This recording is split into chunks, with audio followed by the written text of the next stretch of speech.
welcome back to my channel. This is Anastasia here with this week's Teen Mom Recap. Before I start this video, I would just like to let you guys know that 16 and Pregnant has started airing again. You might have heard it aired right either before or after the Teen Mom 2 episode. I think it was after it at 9 o'clock, whereas Teen Mom comes on at 8. You guys should really check that out. It's like a refurbished version of the series that they had going on from 2009 to 2014. I will be watching it. I will be recapping it. I will link the video either here, or down below, so you guys can check out my recap of that as well. Also, if you guys would take a quick second and subscribe to my channel, it would really help my channel. I would really greatly appreciate it if you guys watch my videos. If you watch this one and you like it, go ahead and subscribe. Now, let's go ahead and get started. This episode starts with Leah. It's Addy's birthday coming up, and she wants to have a Paris-themed party. She's like, I want to go to Paris! Woo! Her sisters say that Addy's going to be a party girl when she's a teenager. And they're probably right. Addy's cute little antics are real cute right now, but in a couple years, Leah's in for a real fun treat once those attention-seeking antics hit about age 13 or so.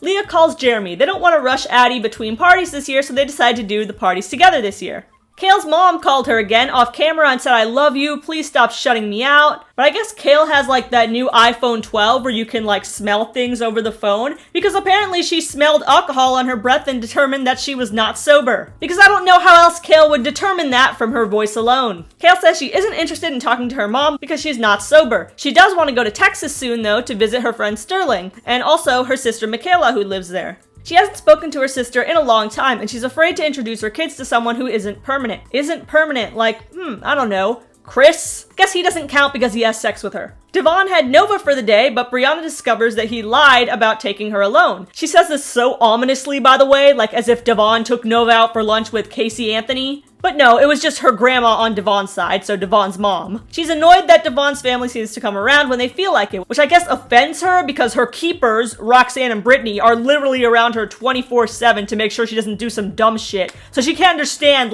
family not being there every single second of the day. I literally think Roxanne knows that Briana is, intellectually disabled or something, and that's why she's always around her, watching her every move, making sure she doesn't, try to use a blow dryer in the shower or something. Briana dramatically asks Nova, do you know Devon's mom?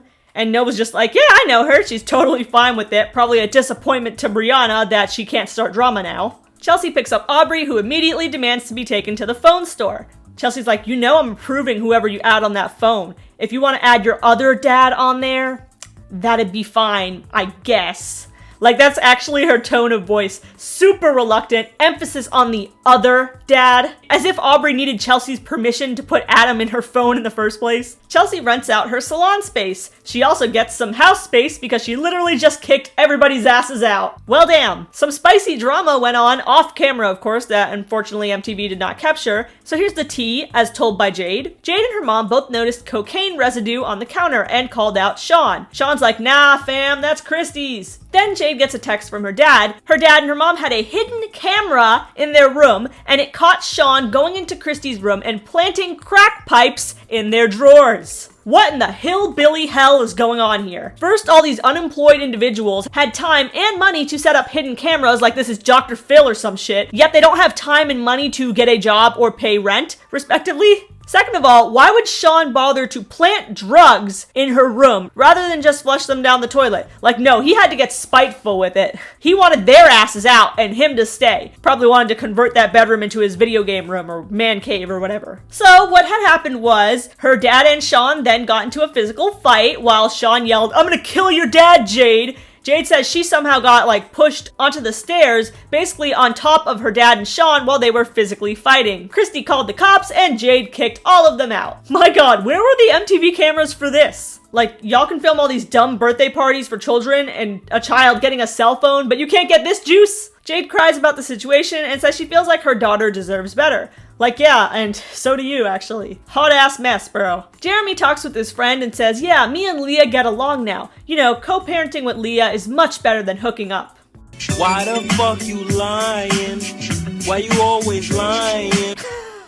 Shut the fuck up, Jeremy. Addy's sisters give her slime for her birthday, which she makes fart noises with it, and then she says, "Mommy, you're getting married to my dad. He already has a ring for you." You might think Addy's just like being random, but nah. Addy loves snitching and like spilling tea. If you guys remember a while back, she said, "Mommy, there's a baby in your tummy," like whispering in Leah's ear during one of her live streams, but everyone heard it and then everyone thought Leah was pregnant. She actually wasn't pregnant, but little Addy was the one that started that rumor. Next time there's a blind item about the teen moms, especially Leah, we know who's posting that.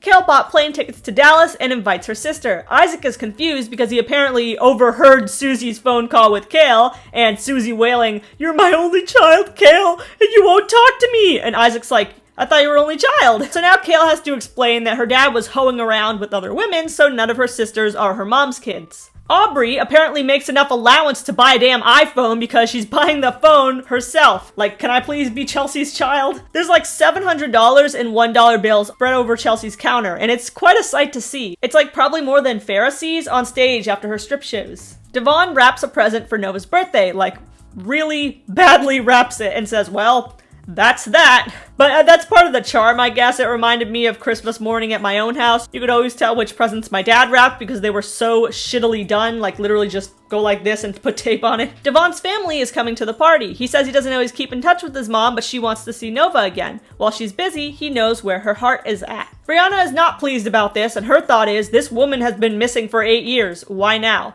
After Briana didn't put Devon's name on the birth certificate, his mom got mad and texted her, "You're a horrible person. Fuck you and your mother. I don't want a relationship with that baby." And although some of those things in that sentence are true, it's pretty inappropriate to say that to a 16-year-old, which Briana was 16 at the time. Briana says she doesn't want half-assed effort in her daughter's life. Addy has her birthday party. They joke about how next year they want to do a slime party, whatever that is, and Leah's like, "Yeah, let's do it at Jeremy's house though." Good move there, Leah. We all know there's already too much slime in your house. Jade is actually liking living alone. She says it's finally nice to have some silence. So far, she hasn't heard from either Sean or her parents. Jade's poor producer, who also used to be Janelle's producer, this poor woman should be getting paid more than all of them, she meets up with Christy. They reveal that her dad has a broken rib from the fight, and Christy says, "Sean accused us of doing drugs? Them drugs were in the downstairs bathroom, and we live upstairs. Pff, I mean, come on, what am I, magic? You need magic to walk down a flight of stairs?" Oh wait, you actually might. Anyway, they said afterwards Sean bragged about fucking her dad up, and they also show the ring cam footage, and although it's not entirely clear, it is pretty incriminating, like why else would he be in their room? And it looked like he's putting something in there. Christy says, "I hate to cause Jade problems. I don't want to cause her problems anymore, so I'll leave." Bruh, you got kicked out. That was not a choice. Nova has her gymnastics party and Devon's parents come along. They hug and they all act very mature, but then Roxanne takes Briana to the side and says all this snarky shit like, "Wow, I'm so glad they're here, and it only took 8 years. Next is Kail. Her sister texts her, "Hey, I can't come. I got bit by a dog, and it's bad." Kail says that Michaela has done this before, and she feels she's not making any effort. She thinks Michaela looks for every excuse in the book, and she's mad that she told her sons about Michaela only for her to bail on her. She says, "This is why I don't want to introduce my kids to her. I won't reach out to her again." Now, Michaela actually went on social media after this aired and said the dog bite was so severe that she had fat oozing out of the wound. I think she means pus, but regardless. And she accused Kail of not believing her, but that's not all. Kail's MIA father made a surprise appearance in the comment section. Kail's dad entered the chat like, "Yeah, them damn MTV cameras always editing shit. Stupid MTV." And then Kail comes in like, "Bro, get your deadbeat ass out of this comment section and go pay back your child support." Family reunion, guys! What are your guys' thoughts on this? Personally, I feel like Michaela was not lying. Her injury was probably real, and she did say that her mom had also just passed away around that time, so she was going through a lot. But the way Kail worded it made it seem like it was not a one-time thing. She made it sound like Michaela had done this every single time in the past. And you also have to remember that Kail already feels really abandoned by her family, so every small little rejection is very sensitive to her. I don't know, I felt kind of bad for Kail, but I also believe Michaela. Briana wonders why Devon's mom chooses now to show up. Couldn't possibly be the MTV paycheck, perhaps.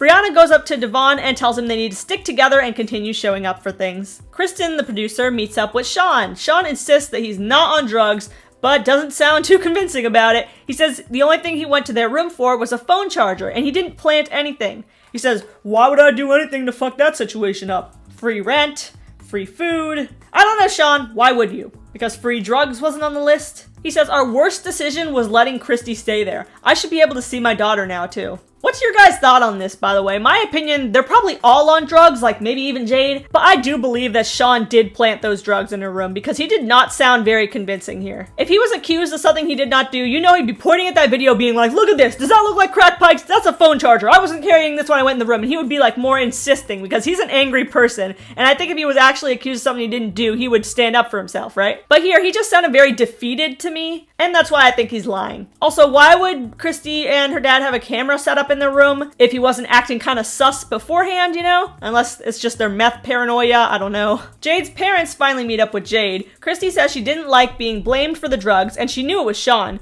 Then she says, while you're up here with Chloe, I don't want you being by yourself here, Jade. Want us to stay up here and watch her?